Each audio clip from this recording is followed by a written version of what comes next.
Ce documentaire raconte la guerre du Vietnam vue par les Américains qui ont servi pendant le conflit. Il comporte des vidéos amateurs ainsi que des séquences d'archives rares qui ont été collectées à travers le monde et qui sont présentées ici en haute définition. Certaines scènes pouvant choquer, ce programme est destiné à un public averti.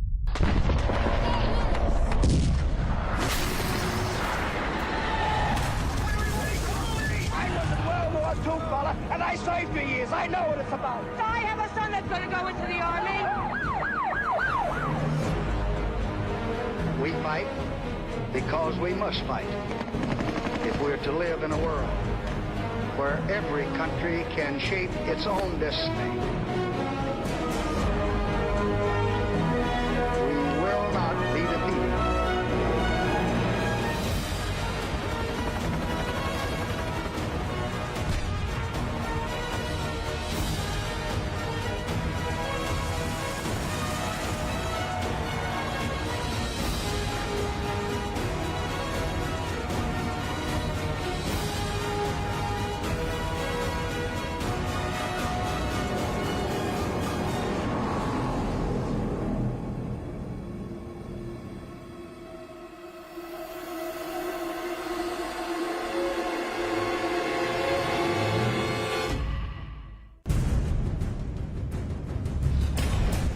En 3 ans, les discussions pour la paix entre les États-Unis et le Vietnam du Nord, qui ont lieu à Paris, n'ont pas donné le moindre résultat.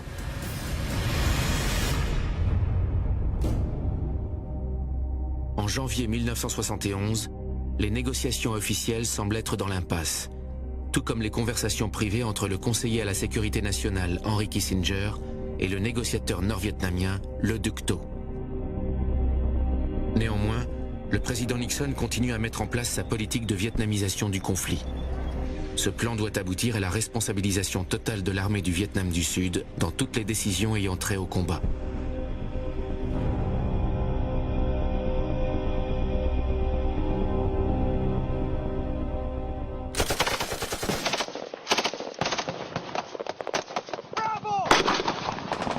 À cause du retrait des troupes américaines, l'ARVN et les soldats américains restants sont de plus en plus sollicités.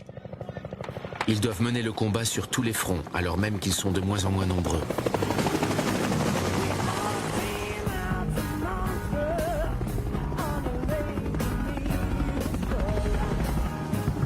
Tous ces gars se prennent pour des cow-boys.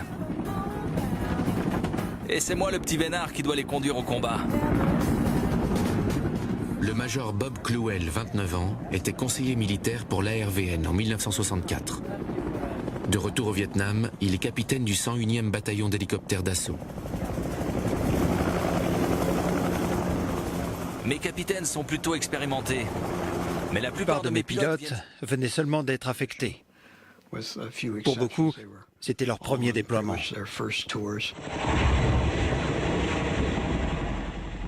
Bien sûr, le moment venu, tous savent exactement ce que l'on attend d'eux. Et ils sont plus que prêts à faire ce que je leur demande. Et c'est un soulagement, d'autant qu'on vient de m'annoncer que nous sommes sur le point de nous lancer dans une grosse opération.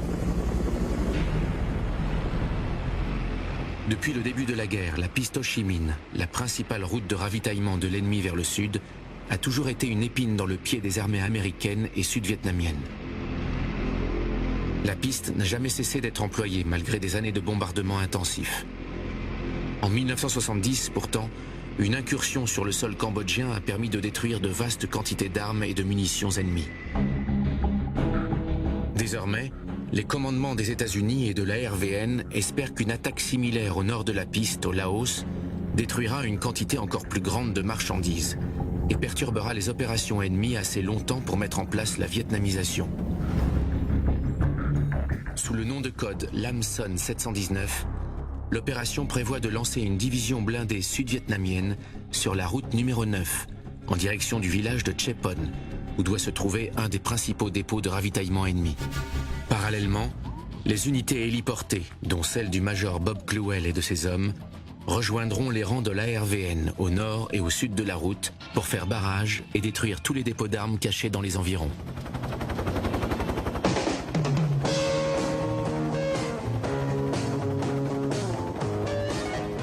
Au total, 12 000 Sud-Vietnamiens se dirigent vers le Laos. C'est la première fois depuis que les États-Unis ont pris la direction des opérations dans ce conflit qu'ils seront seuls à se battre au sol. Un amendement proposé par le Congrès américain, mis en application un mois auparavant, interdit aux forces américaines de traverser les frontières du Sud-Vietnam. Pour l'armée du Sud-Vietnam, l'Hamson 719 sera la première véritable occasion d'éprouver sa capacité à mener seule la guerre.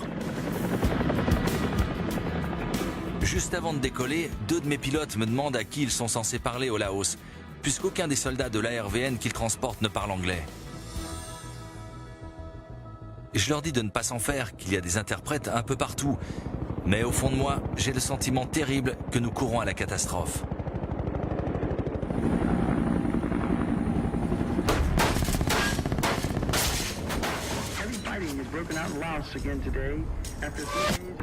Four cameramen are reported missing in Laos tonight, and it's believed that they were killed in a helicopter crash. Un des journalistes tués alors qu'il couvrait l'opération L'Hamson 719 est un ami de Joe Galloway, correspondant pour United Press International. 6 ans plus tôt, Galloway était au Vietnam et couvrait la bataille de Ia Drang. Son chef lui demande de retourner sur le terrain pour remplacer son ami et collègue. La première fois que je suis allé au Vietnam, j'ai dû beaucoup insister auprès de mes supérieurs pour pouvoir partir. Mais en quittant cette guerre, je savais que je ne voudrais jamais y remettre les pieds.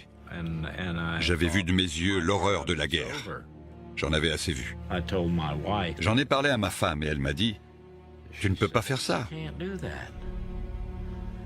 Tu n'es pas encore remis du deuil de tes amis et tu voudrais y retourner ?»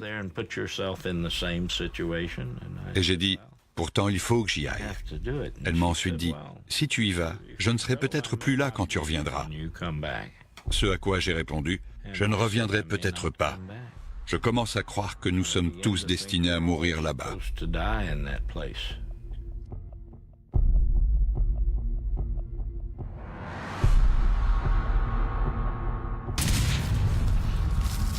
L'opération L'Hamson 719 dure depuis presque 2 semaines quand Galloway arrive sur place. Il découvre que la situation militaire est encore plus désastreuse que ce qu'il pensait. Près de 60 000 soldats de l'armée du Nord-Vietnam se regroupent pour lancer l'assaut sur les 12 000 Sud-Vietnamiens.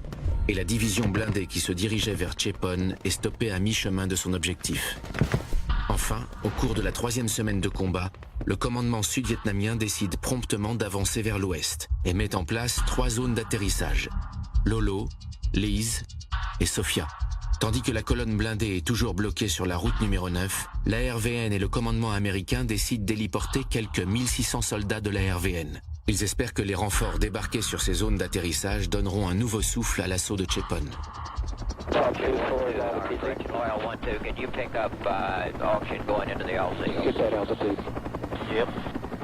Le major Bob Clewell et sa compagnie font partie des 30 hélicoptères choisis pour cette mission sur la zone d'atterrissage Lolo.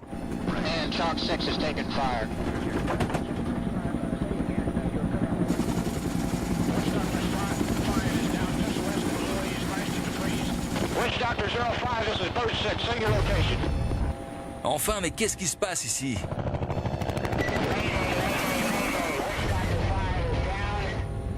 Les radios n'arrêtent pas de dire que les hélicos qui sont devant nous se font canarder sur la zone d'atterrissage.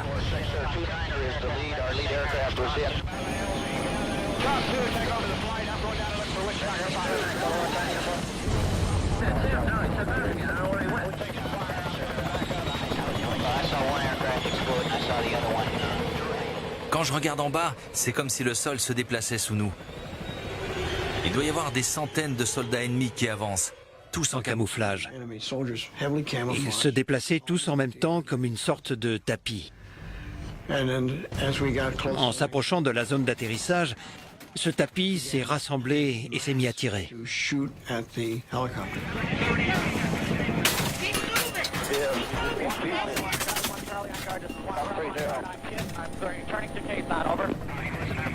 Au bout de quelques minutes seulement, 2 de mes hélicos sont abattus. À la radio, nos pilotes appellent à la rescousse, mais personne ne peut atterrir pour les secourir.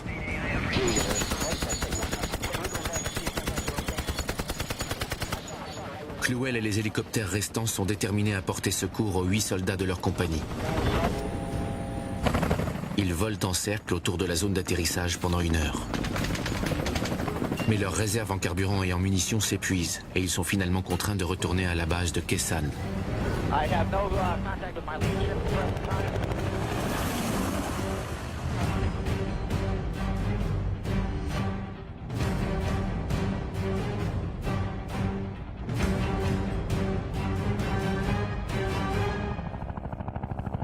Arrivé à Kesan, nous sommes tous épuisés. Mais il n'est pas question que j'abandonne mes gars là-bas. Alors je rassemble tout le monde et je leur explique.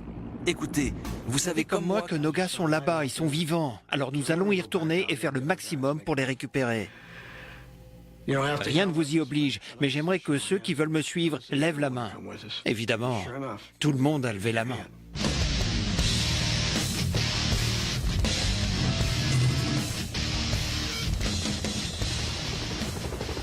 En retournant à Lolo, je suis pris d'un grand sentiment de fierté.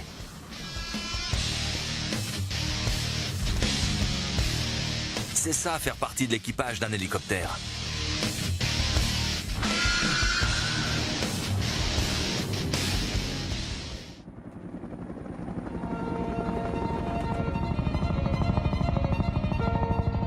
Mars 1971.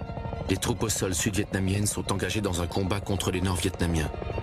Pour la première fois, les Américains n'ont pas envoyé de conseillers tactiques ou de renforts pour les soutenir. Seuls les équipages des hélicoptères, notamment le major Bob Clowell et son bataillon, participent activement au combat. Ils s'approchent de la zone d'atterrissage Lolo, au Laos, pour secourir 8 de ces hommes dont les hélicoptères sont tombés sous le feu de l'armée nord-vietnamienne. Mon esprit va à 200 à l'heure et j'imagine tous les scénarios possibles. Une seule chose est sûre. 8 de nos soldats sont là-bas et nous ne partirons pas sans les avoir récupérés. Ces soldats sont parmi les plus courageux et les plus dévoués que j'ai jamais rencontrés. Chacun d'entre eux sait exactement vers quel enfer ils se dirigent. Pourtant, pas un seul n'a hésité à l'idée de repartir chercher ses camarades.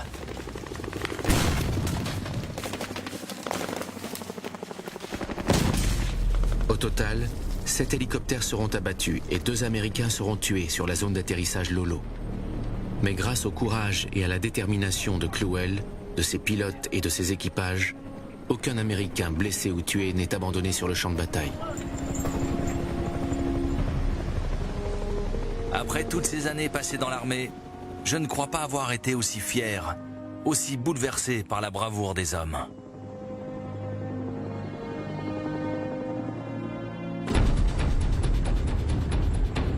Trois jours plus tard, la percée continue tandis que 120 hélicoptères américains décollent pour amener 800 soldats de l'ARVN en renfort tout près de l'objectif final, Chepon.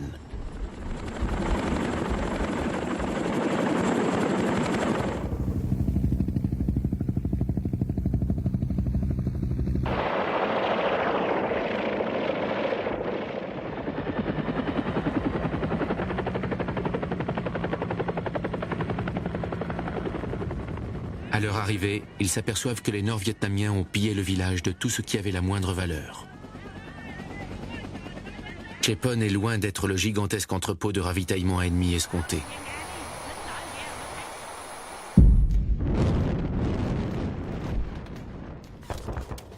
Au cours des 3 semaines qui suivent, à mesure que les 17 000 soldats de l'ARVN entrés au Laos commencent à se retirer, les Nord-Vietnamiens encerclent ceux qui se sont le plus avancés dans le pays.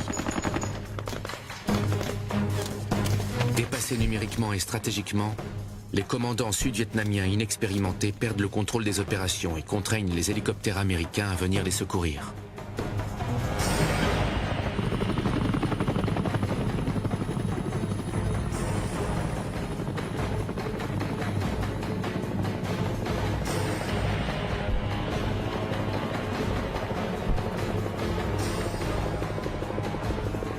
Nos pilotes risquent leur vie pour les sauver. Ils vont les chercher sur le front encore et toujours. Certains d'entre eux sont abattus dans les airs 2 ou 3 fois par jour. Ils se faisaient tirer dessus, ils tombaient, ils étaient secourus, ils rentraient, ils remontaient dans un nouvel hélico et se faisaient à nouveau tirer dessus. C'était insensé. You go in the club at night. Le soir, au bar, tous les pilotes, et tous les membres de leur équipage accrochaient leurs plaques d'identification, là où on range les tasses, derrière le bar. Alors on pouvait aller voir qui avait été tué ce jour-là, car ces plaques étaient accrochées à l'envers. Comme ça, on pouvait faire le bilan pour savoir qui dans la bande était encore en vie.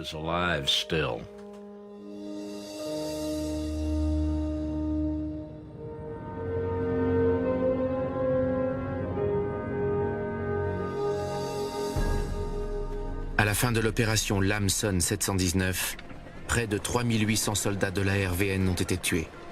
253 Américains sont morts et plus de 1100 ont été blessés.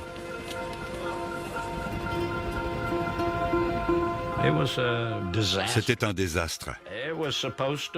L'armée du Sud-Vietnam était censée prouver sa capacité à mener des opérations sans l'aide du commandement américain. C'était l'examen final. Mais j'ai bien peur que malgré la bravoure des soldats sud-vietnamiens, cette expérience n'ait fait que démontrer que leur commandement était loin de pouvoir prendre le contrôle de cette guerre. Aux Américains, le président Nixon tient un tout autre discours. Did the Laotian operation contribute to the goals we sought? I've just completed my assessment of that operation, and here are my conclusions. The South Vietnamese demonstrated that without American advisors, they could fight effectively against the very best troops North Vietnam could put in the field. L'administration avait besoin d'un succès. Mais quiconque voyait la situation telle qu'elle était ne pouvait que se rendre à l'évidence. Cette guerre était perdue.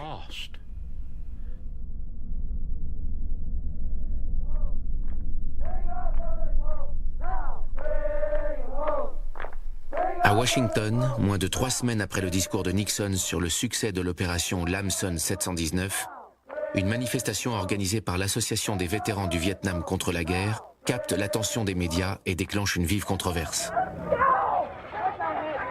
Le 4e jour de la manifestation, le porte-parole des vétérans, John Kerry, qui servira en tant que secrétaire d'État dans l'administration du président Obama, témoigne devant le Congrès.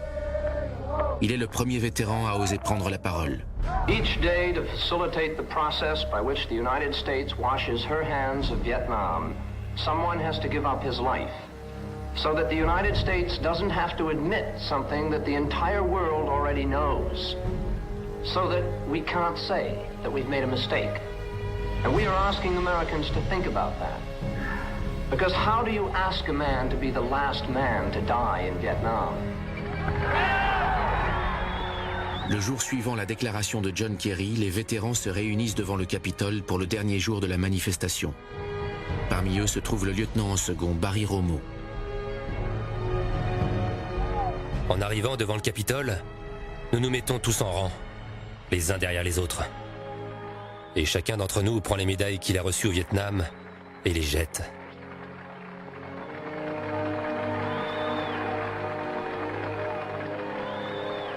Quand je m'avance pour les jeter par terre, tout ce que j'ai pu dire, c'est « tout ça ne vaut pas un clou ».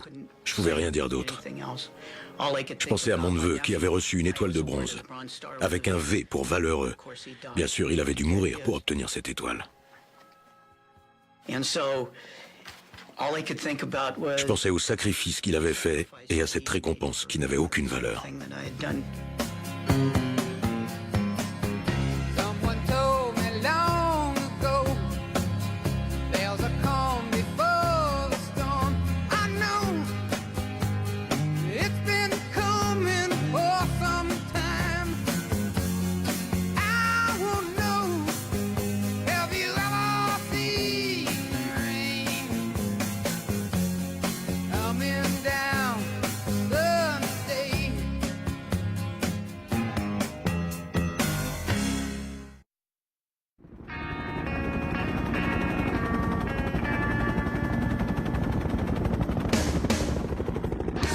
Je ne peux pas dire que cet endroit va me manquer.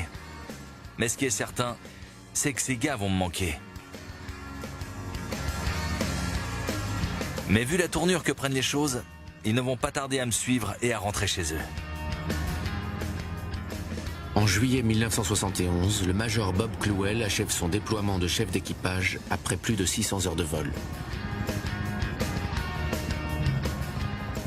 Peu importe ce que disent les gens, nous sommes venus ici pour combattre pour la démocratie, comme nos pères l'ont fait pendant la Seconde Guerre mondiale.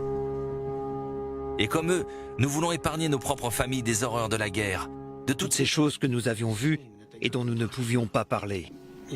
C'est parce qu'on partageait cela que nous avons ressenti le devoir de servir notre pays au Vietnam.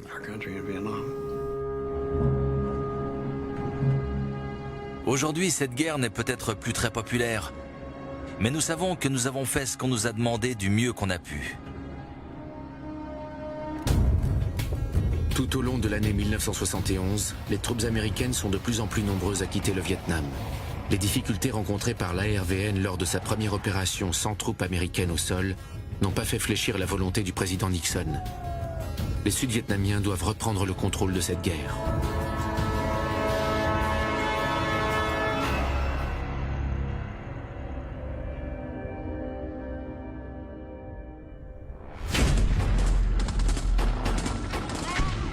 Mars 1972. Le nombre de soldats américains au Vietnam est au plus bas depuis 7 ans. L'armée nord-vietnamienne lance une attaque contre le Sud qui surprend le monde entier. Près de 150 000 soldats ennemis ainsi que des unités blindées et d'artillerie lancent des attaques conventionnelles, de front, contre les lignes défensives tenues par l'ARVN, très affaiblies. À la télévision, tandis que les unités du Vietnam du Sud commencent à tomber, le président Nixon s'adresse de nouveau à la nation. Cette fois-ci, il dresse le portrait d'un allié fragilisé et propose d'entrer dans une nouvelle phase de la guerre. Throughout the war in Vietnam, the United States has exercised a degree of restraint unprecedented in the annals of war. However, when the enemy abandons all restraint, throws its whole army into battle on the territory of its neighbor, refuses to negotiate, we simply face a new situation.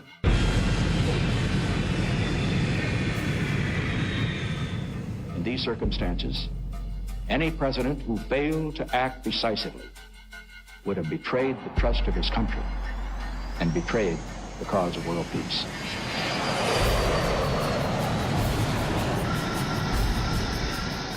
Après 3 années d'interruption, les États-Unis commencent à bombarder massivement le Nord-Vietnam. Pour la première fois, Hanoï, la capitale nord-vietnamienne, est prise pour cible.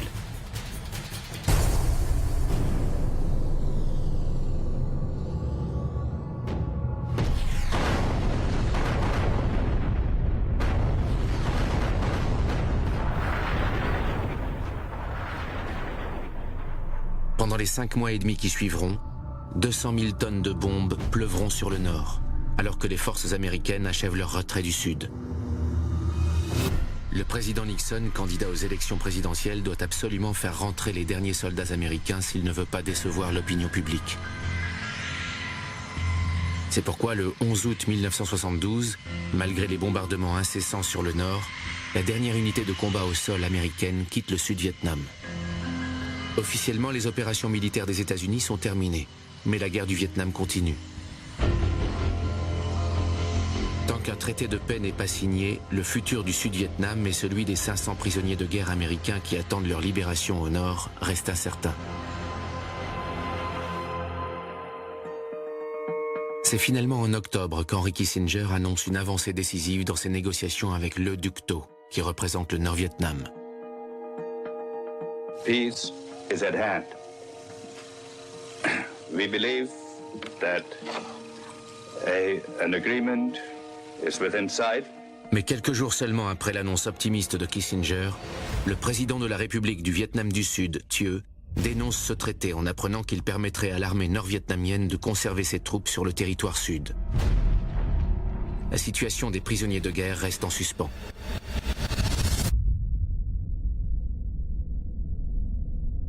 Pour Anne Purcell, dont le mari Ben a été capturé 5 ans plus tôt, cette situation est intenable.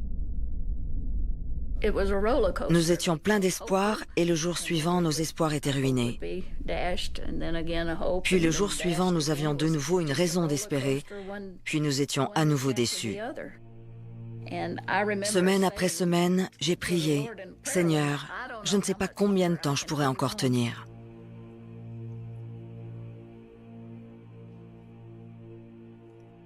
Les négociations dureront encore 3 mois jusqu'au 27 janvier 1973. Après des bombardements intensifs sur le nord du pays et une pression politique constante des États-Unis sur le gouvernement du Sud, les États-Unis, le Vietnam du Nord et le Vietnam du Sud signent les accords de paix de Paris. Les combats doivent immédiatement cesser. Mais les troupes nord-vietnamiennes sont autorisées à rester dans le Sud à la condition que leur nombre cesse d'augmenter et qu'elles ne reprennent pas le combat.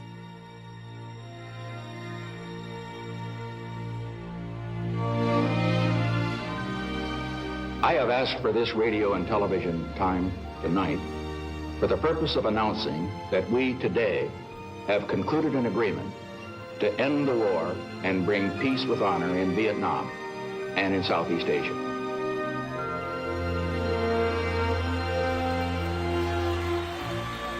28 ans auparavant, à l'annonce de la fin de la Seconde Guerre mondiale, les New-Yorkais avaient choisi d'exprimer leur joie en faisant la fête à Times Square.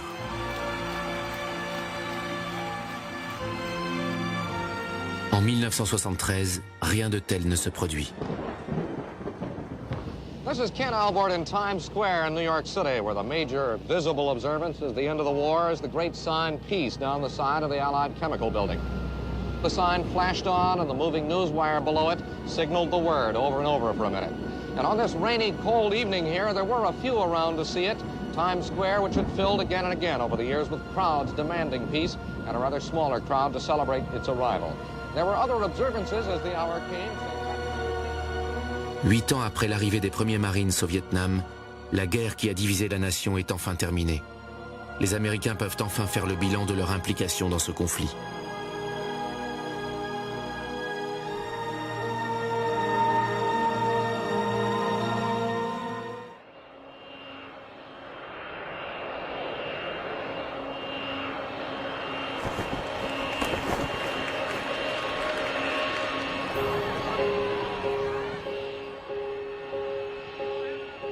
Trois semaines après la signature du traité de paix à Paris, les prisonniers de guerre américains commencent à rentrer au pays.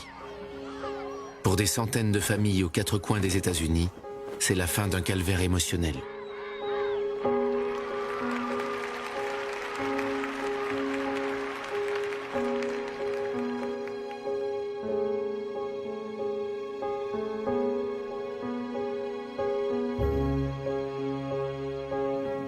After 5.5 years, I know what makes America great.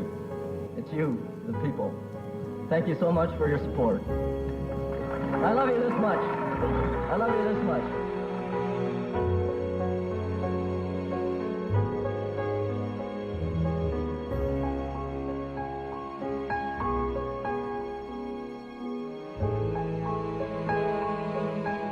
Mon estomac est noué.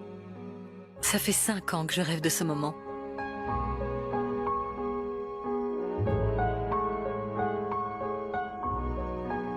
Chère Madame Benjamin Purcell, au nom du secrétaire d'État à l'armée, je dois vous informer. Je ne peux pas.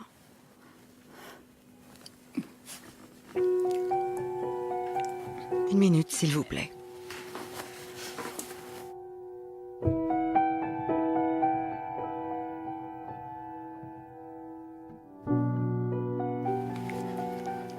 C'est bizarre que je fonde en larmes alors que je sais qu'il va rentrer à la maison.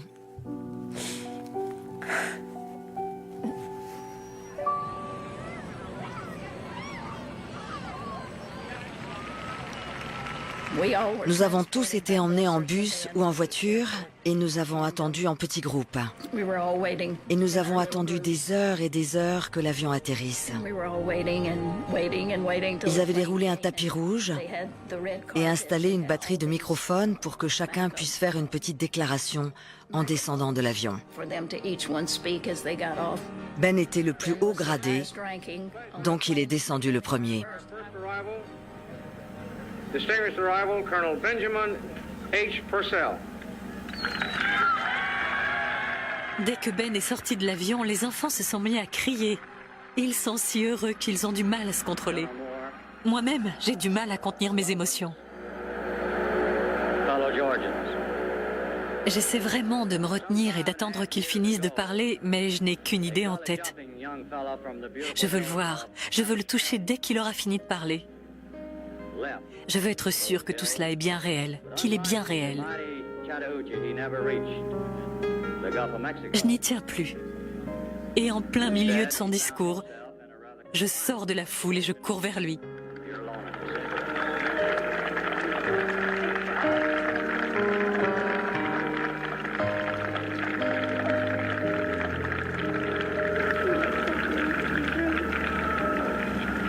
At this moment, my years of loneliness and my wife's long vigil comes to a happy end.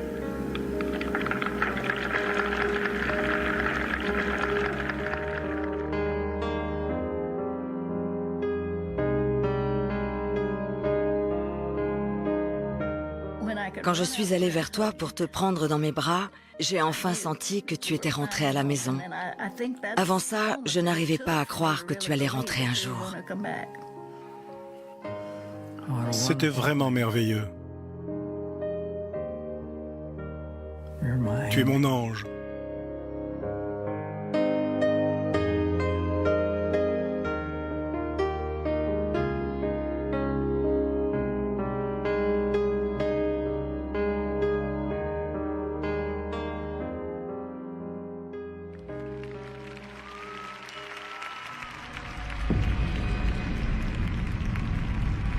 Pour beaucoup d'Américains, le retour des prisonniers de guerre marque la fin de la guerre du Vietnam. Les informations en provenance d'Asie du Sud-Est disparaissent progressivement des journaux télévisés et laissent place au scandale politique provoqué par l'affaire du Watergate. There was talk this weekend that the president should resign under siege because of the Watergate scandal. As president, I must put the interests of America first. Therefore, I shall resign the presidency effective at noon tomorrow.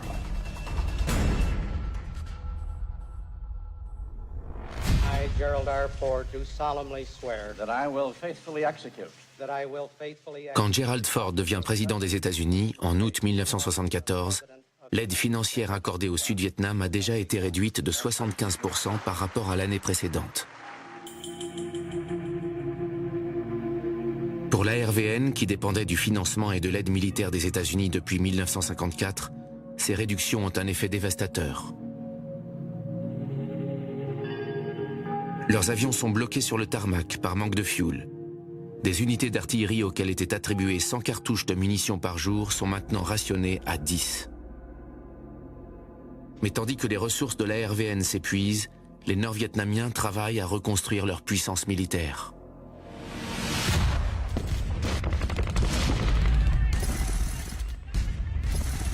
Le 10 mars 1975, un peu plus de 2 ans après la signature du traité de Paris, l'espoir de voir un Sud-Vietnam indépendant se construire un jour est anéanti. Le Nord-Vietnam lance l'offensive la plus ambitieuse jusqu'alors contre le Sud. Les forces de l'ARVN faiblissent et des centaines de milliers de civils vietnamiens du Sud sont contraints de fuir pour sauver leur vie. Le 21 avril, le président Thieu démissionne. 4 jours plus tard, l'armée nord-vietnamienne a atteint les abords de Saigon.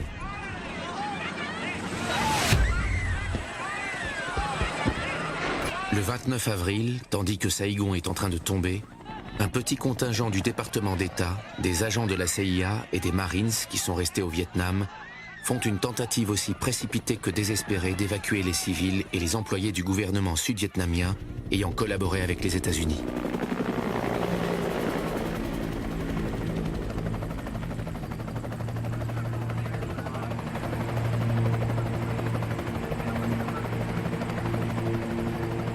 Des dizaines de milliers de gens se bousculent sur des vaisseaux américains positionnés hors des eaux territoriales. Pour faire de la place à des passagers supplémentaires, des tonnes d'équipements militaires valant des dizaines de millions de dollars sont largués dans l'océan.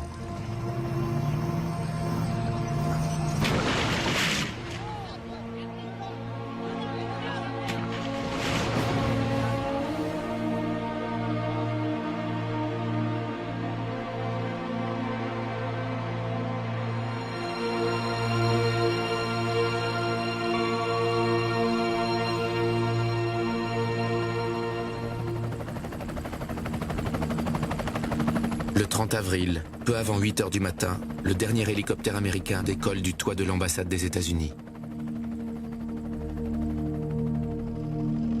Moins de 4 heures plus tard, les tanks nord-vietnamiens enfoncent les grilles du palais présidentiel.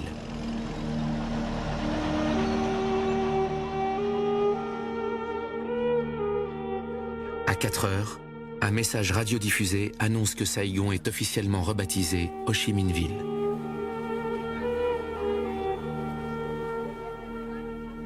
Nous sommes tous réunis au bureau, debout devant le téléscripteur quand il se met à sonner et à clignoter. Saigon est tombé, le palais présidentiel est pris. C'était fini. Tout était fini.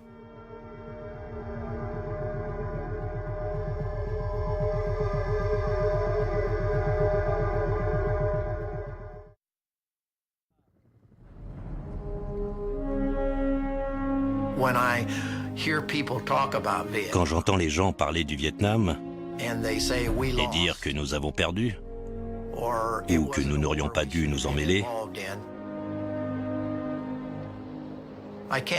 je ne peux pas forcément les contredire. Mais à chaque fois, je repense à ces gars qui ont sacrifié leur vie là-bas. Tous ces gens à qui on n'a pas demandé s'ils voulaient y aller. Les militaires n'ont pas eu le choix. On n'a pas dit « moi, ça me dirait bien de partir à la guerre ». On nous a demandé d'y aller. C'était notre devoir et on l'a fait.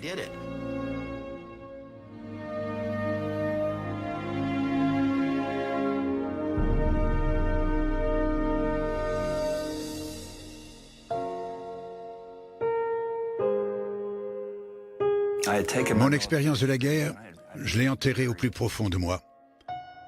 Je ne voulais pas embêter les gens avec ça. Et je ne voulais surtout pas qu'on m'embête avec ça. Mais aux yeux de mes enfants, ça avait de la valeur. Ils étaient fiers de moi. Ça a changé ma vie, de bien des manières. Ils étaient très fiers de moi. Ils étaient très fiers de leur père.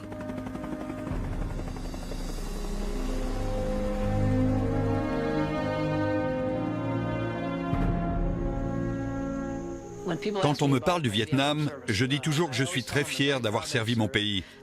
À l'époque, j'ai détesté l'idée de devoir partir, l'idée d'être tiré au sort. Mais j'y suis allé parce que j'avais pas le choix. Notre pays est resté longtemps fâché avec les vétérans de la guerre du Vietnam, mais les temps ont changé. J'en suis très content. Les soldats qui partent à la guerre aujourd'hui partent avec les honneurs et sont reçus à bras ouverts quand ils reviennent. Ça n'a pas été mon cas. Mais je m'en moque parce que la manière dont eux sont traités aujourd'hui est devenue ma récompense. Grâce à ce que j'ai enduré, ces jeunes sont traités comme il se doit. Je suis content qu'aujourd'hui, les hommes et les femmes qui combattent pour notre pays soient considérés à leur juste valeur par leurs concitoyens.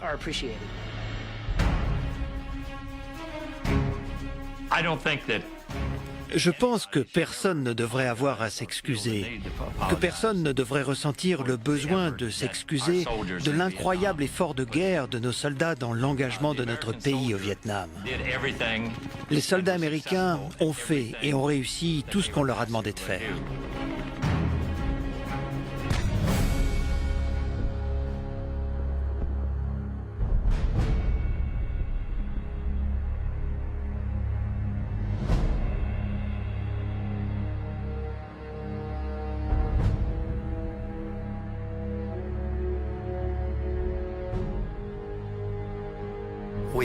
Beaucoup de gens sont partis là-bas en sachant qu'ils ne rentreraient peut-être pas.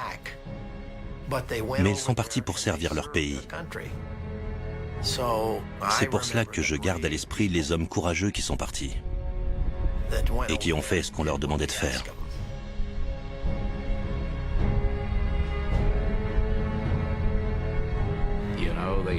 On dit que ceux qui ont fait la Seconde Guerre mondiale sont la génération grandiose. Mais tous ceux qui se sont battus depuis sont les meilleurs de leur génération. Ils sont partis. Ils ont pris les armes. Ils se sont sacrifiés. Et ils se sont battus comme des lions. Ils étaient nobles.